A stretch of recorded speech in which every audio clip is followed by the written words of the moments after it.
Welcome everyone to NFL Talking Points. I am your host, Joseph Gardner. Today, going over the recap of Week 11, talking about everything that happened in Week 11 outside of Thursday Night Football, which we have already recapped on the previous preview show.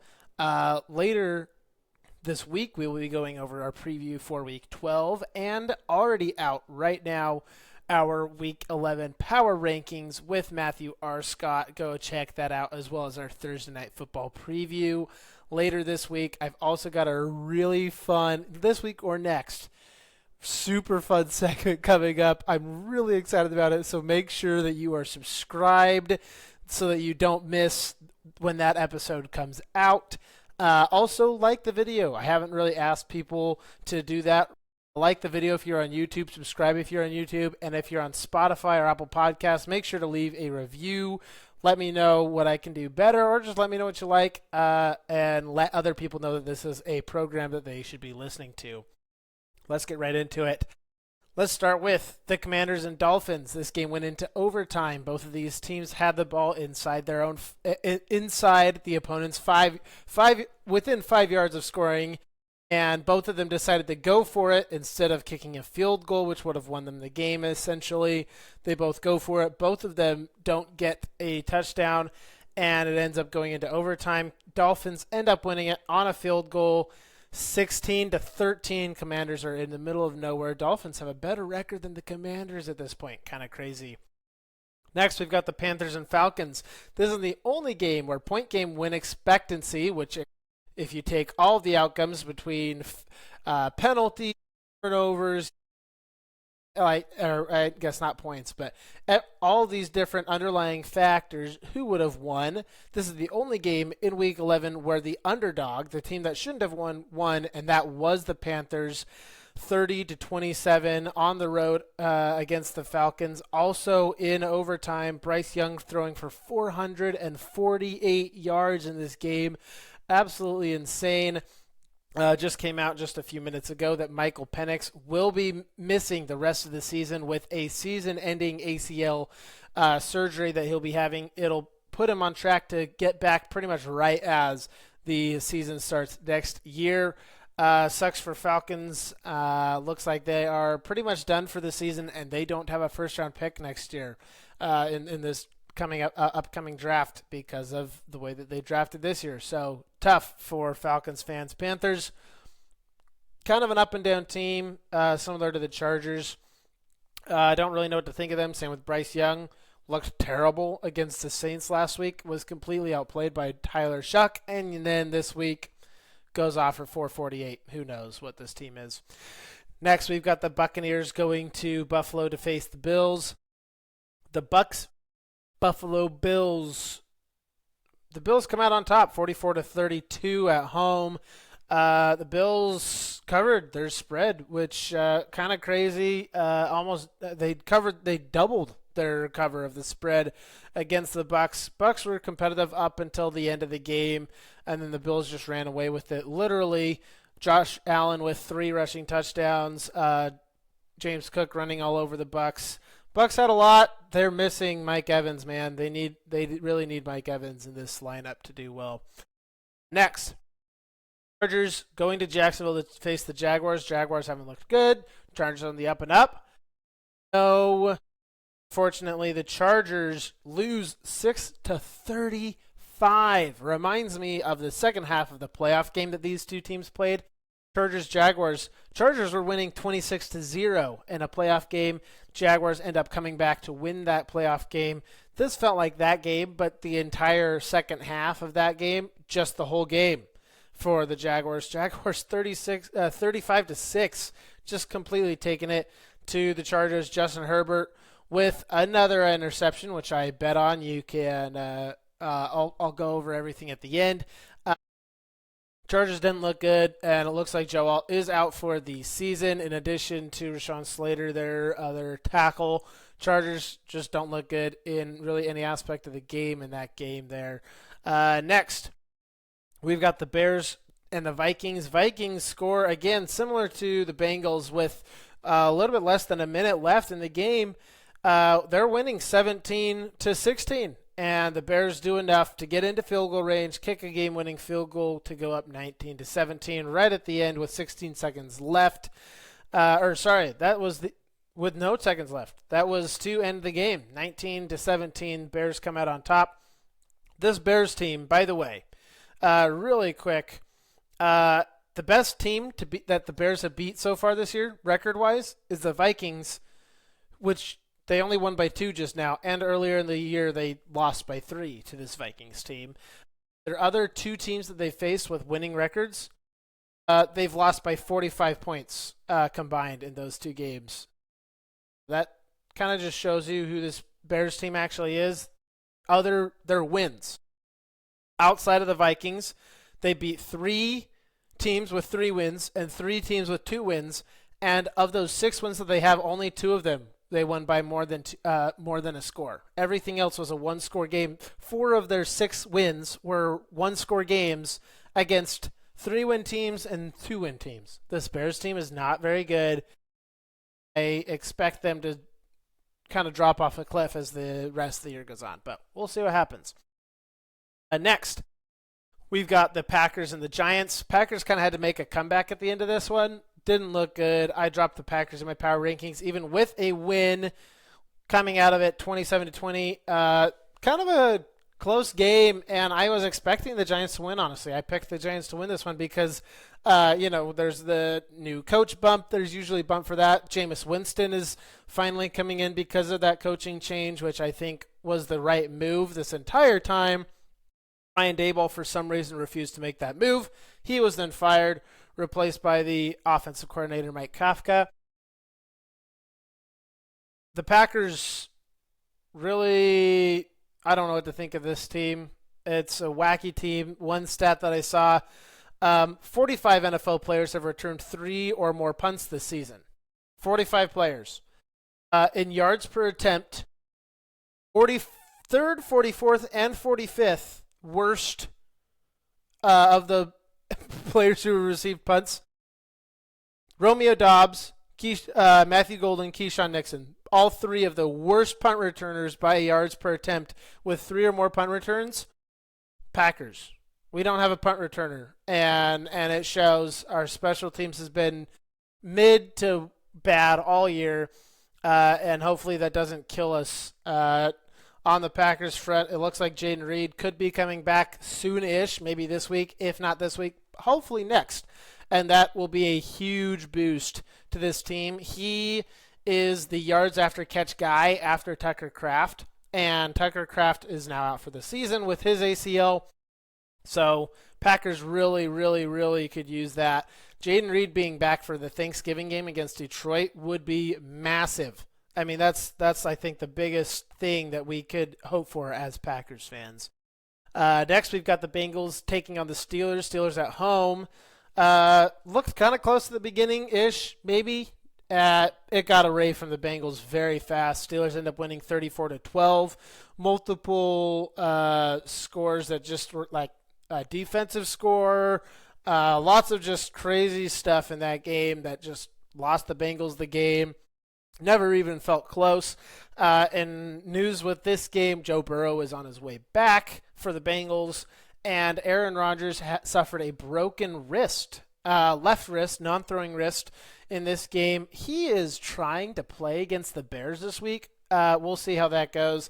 I'm hoping that if he does play, that he is actually able to play up to Aaron Rodgers of the Steelers level, because that would take the Bears and give him another loss, hopefully.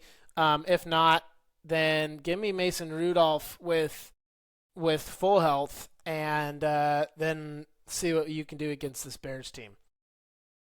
Next, we've got the Texans and the Titans. AFC South battle.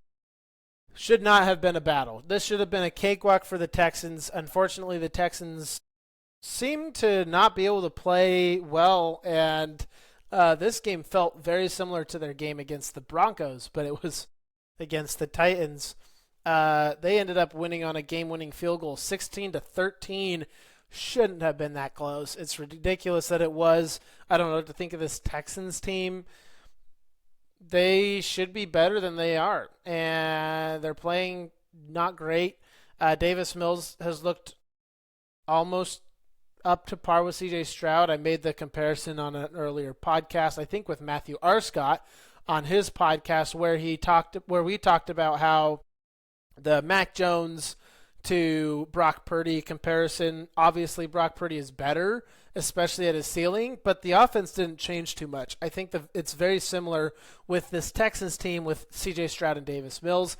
There doesn't seem to be that much of a come down from the offense as a whole with Davis Mills stepping in, but obviously CJ Stroud has a much higher ceiling. The offense in general has a higher ceiling with CJ Stroud in the game. So Texans come down in our power rankings because you shouldn't lose this close to the Titans. And the Titans are looking like the worst team in the league, looking to get that number 1 pick in the upcoming draft.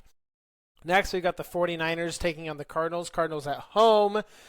The Cardinals, this was the craziest stat. Jacoby Brissett had 47 completions in this game. He set the NFL record for completions in a game and lost 22-41. It wasn't even close.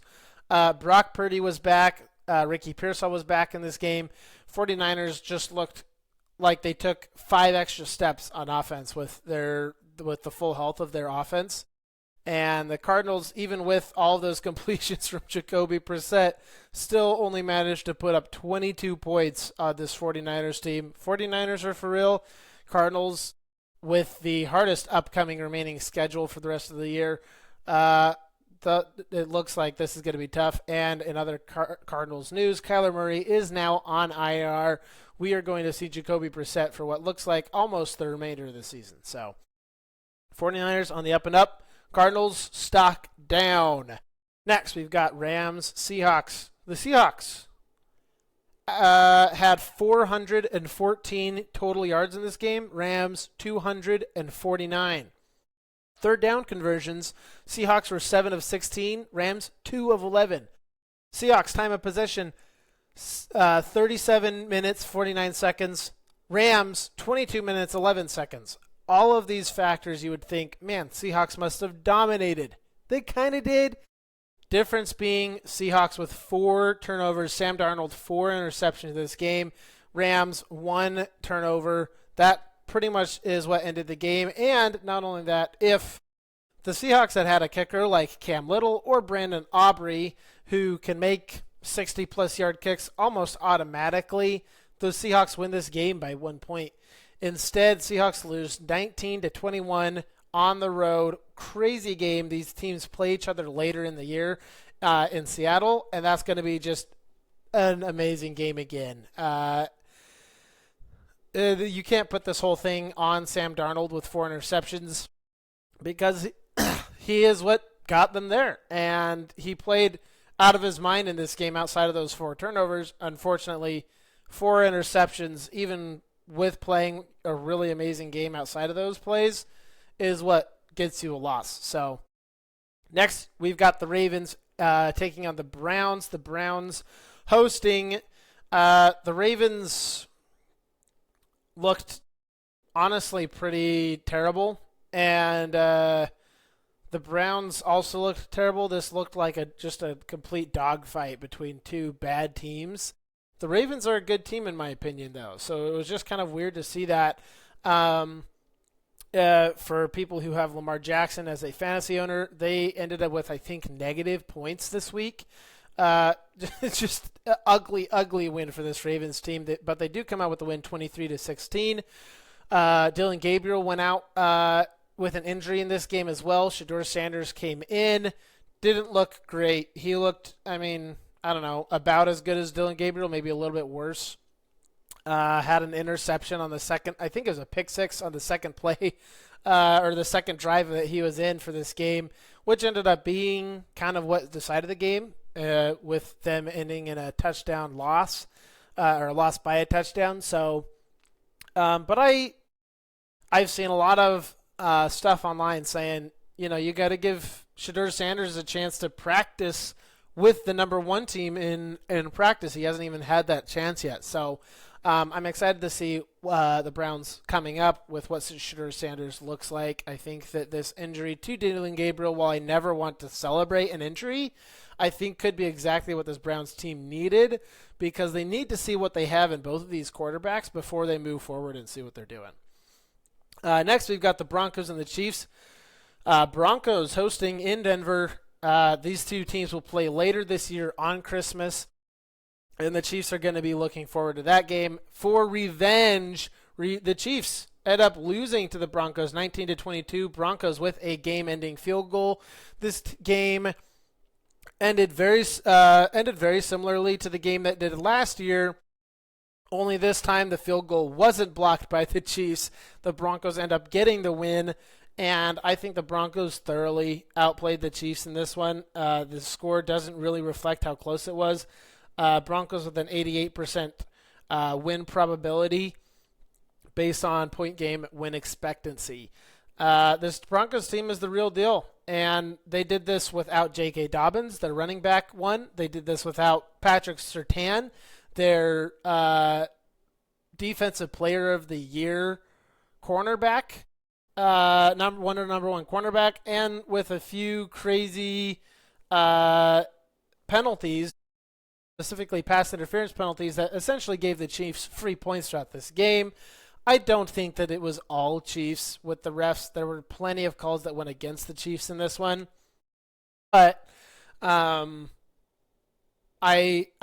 think that this game, the score doesn't say what this game was. I think the Broncos completely outplayed the Chiefs, and I expected them to. I did pick the Chiefs because I thought the Chiefs just needed it that much more than the Broncos did, and the Broncos came to play. They said, nope, we are the new powerhouse, and we're not going to be beat up by this Chiefs team every single year. This is one of only 5 losses that Andy Reid has had in his entire head coaching career coming off of a bye week. So up until now, Andy Reid 22-4 coming off of a bye, now 22-5. Next, we'll go to Sunday Night Football between the Lions and the Eagles, a completely defensive battle, very, very similar to the Packers game, where just a couple big plays broke loose with this Eagles team that got them into scoring range, and they capitalized on it. Lions 0 for 5 on fourth down tries. They just couldn't convert on fourth down, and that is what decided the game. One funny thing about this game, the Eagles go for another tush push. Refs look like they're trying to, watch intently for a false start. A Lions player reached their hand across into the neutral zone as they were setting up. The Eagles saw that. They tapped the hand because they're like, oh, well, he's in the neutral zone. You tap that. That's a free first down. The Lions player moves their hand back and then goes, and they call a false start on the Eagles. It was the wackiest play, or the wackiest call. Again, why is this not reviewable? I just don't see, if it's that obvious, why we can't review these plays and say this has to come back. This has to be reviewed. This should be an Eagles first down, not Eagles punting on 4th and 6. So, but obviously the Eagles have also gotten away with multiple false starts. I think that should be reviewed as well. The Lions, I think, definitely played better than the Packers. If you look at yards, if you look at just all of the underlying metrics, this Lion team played better, but didn't look that much better. They had, a few really good, nice, explosive plays. But the Packers weren't as explosive as this Lions team, but they got past midfield over and over and over again and just had to punt it away. Lions were able to get past midfield and didn't punt, decided to go for it, and failed. This Eagles offense is lost. Kevin Patullo, if you look at Eagles Twitter, is enemy number 1 in Philadelphia right now. No one wants Kevin Patullo calling this offense. It was a major step down from Kellen Moore to Kevin Patullo, and been saying that since the beginning of the season. I thought that Kellen Moore was a big loss, similar like on the scale of the Lions losing Ben Johnson, and it looks like The Lions losing Ben Johnson wasn't as bad as we thought because the Lions have looked just fine on offense, especially now that Dan Campbell is calling the plays, and the Eagles have dropped off tremendously on offense. Okay, last game, we've got the Cowboys and the Raiders. Cowboys absolutely trounced the Raiders, 33-16. This was in Las Vegas. I wouldn't expect anything else. The Cowboys played with some heart. They played with some fire. Like, this Cowboys team is, I think, a decent team. And the additions that they made, adding Logan Wilson, the linebacker, and Quinnen Williams, the defensive tackle, on that defense, are huge. It eliminates their run defense flaws. Quinnen Williams and Kenny Clark both being in the interior of that line just stops any interior run that you have, and gives them a really good pass rush in addition up the middle. It collapses the pocket very quickly, and I think the Cowboys, with those moves, actually leveled up tremendously. Now they've still got some holes in the backfield, or in the back of their defense, in the corners and safeties. Like, you can throw on this Cowboys team if you have time to throw. But Raiders could not run the ball at all in this game, and the only reason they kept it close in the first half was because they weren't running the ball. They were passing the ball, and a lot of times to Brock Bowers and to Ashton Genty, just check downs that Geno Smith could get to where his guys can get yards after the catch. And that's pretty much what was open the whole day. I saw at halftime that a lot of people were like, only like 3 runs for Ashton Genty in the first half. They're like, why do you take this guy with the 6th overall pick and then not run him? The Cowboys weren't letting him run. They couldn't. On the runs that they had, they got nothing. They lost yardage. At one point, they got a safety because they couldn't run one. They were on the 1 yard line and couldn't run. They couldn't get a single yard. They lost a yard in the end zone and had a safety. This Cowboys defense leveled up, and this Cowboys team has leveled up because of that. I am optimistic for this Cowboys team moving forward. I don't know if they'll make the playoffs. The NFC is just way too competitive. If they do, I think it'll be in place of the Bears, who currently lead the NFC North. But I see the hardest part of their schedule coming up. They've got 2 games against the Packers. They've got a game against the Lions. They've got a game against the Eagles. They've got a hard schedule coming up. I can see the Bears dropping to 3rd in that division very quickly. And I think the only way that this Cowboys team is able to make the playoffs is passing the Bears, because I don't think the Niners or the Seahawks are giving up playoff spots this year. So Raiders 16, Cowboys 33. Teams on bye this week, the Colts and the Saints. As far as player props go, this was kind of up and down. The morning games, I was killing it. The afternoon games just took a nosedive. But we'll just go through them really quick. Starting with, we'll start with this one here. This was the Thursday night football bet. We've got Hunter Henry over 2.5, Breece Hall over 2.5 receptions, Breece Hall over 62.5 rushing yards. We hit on Henry, lost on Breece Hall, just 4 yards away from Breece Hall on that one. I had Bijan Robinson with a touchdown. He had 2 of them. I had Devon Achane with a touchdown. He did not get one, so lost 1-1, 1-1 so far. We're 2-2. I had Jordan Love under 29. This was we'll skip that. All right, and then I've got Justin Herbert with an interception. He did throw one. Baker Mayfield over 200 passing yards. He didn't go over 200 passing yards. They scored 32 points and didn't go over 200 passing yards. Run game, man. The Bills' run defense is their one weakness, and I thought Baker Mayfield would have a game in him to be able to exploit not only the run but the pass. Didn't happen, so we're 3 for 3. Colston Loveland over 2.5 receptions. He got that pretty much right at the beginning of the game and then didn't score, catch anything else, which is fine. Still got it. Next, we had Joey Sly, the kicker for The Titans kicking 2 field goals, that hit.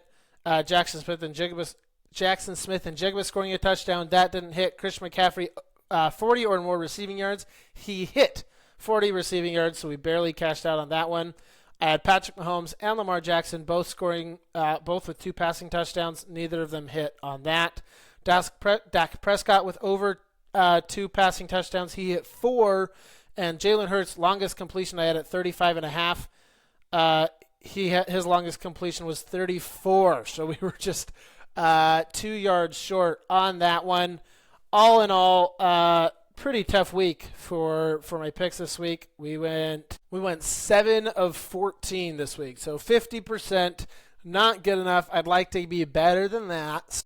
We'll go forward. We'll figure out what else we got to do to make that number higher.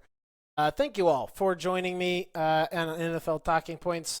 I've got an amazing a few episodes coming up, so make sure to tune in to those. And I will see you next time. Keep the call.